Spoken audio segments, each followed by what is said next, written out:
Okay, today we're going to be talking about proportional lengths. And I have some segments set up here. So say DL was 5 and MA was 10.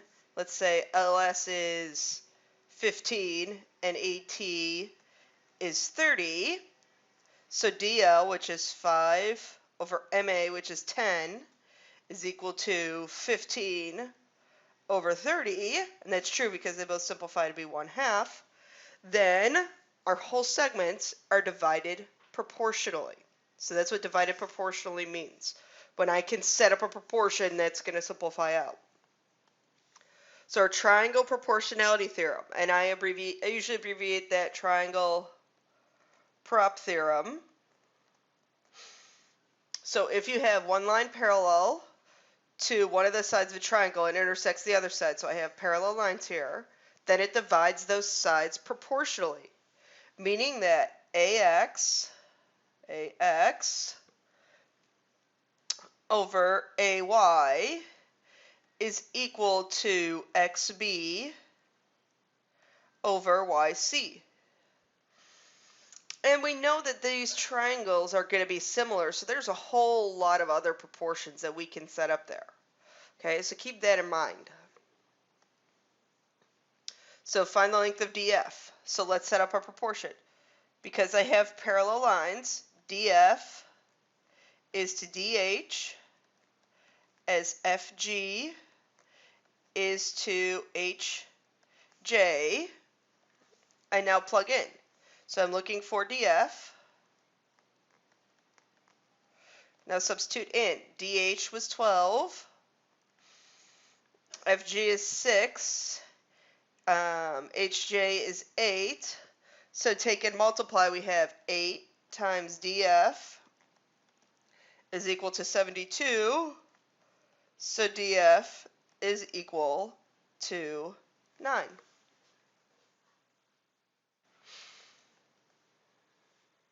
A corollary from this theorem.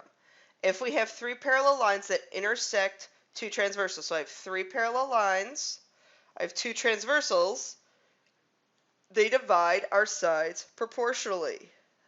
So that means that UW is to VX as WY is to XZ.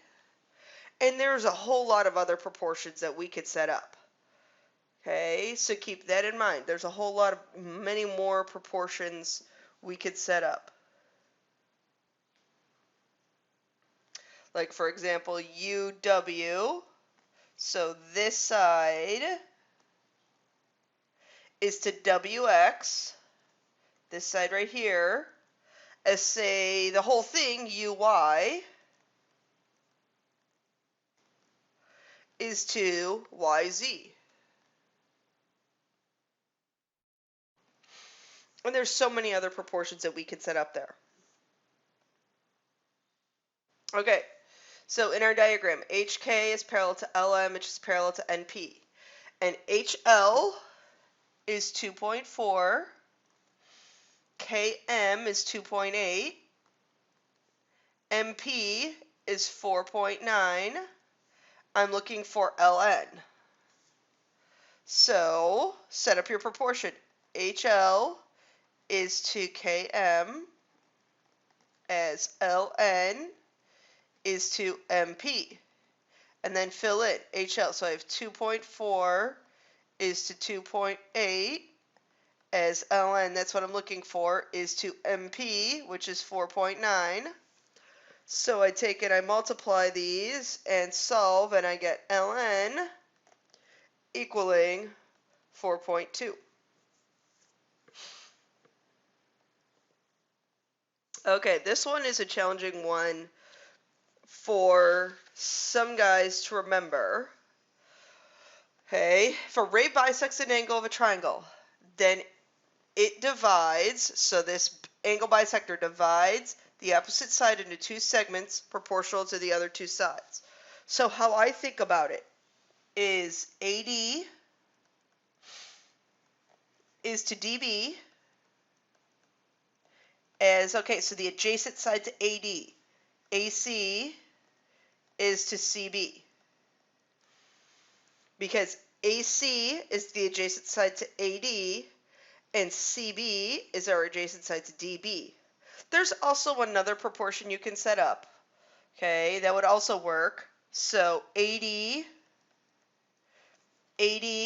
is to that adjacent side is to AC, as DB is to CB.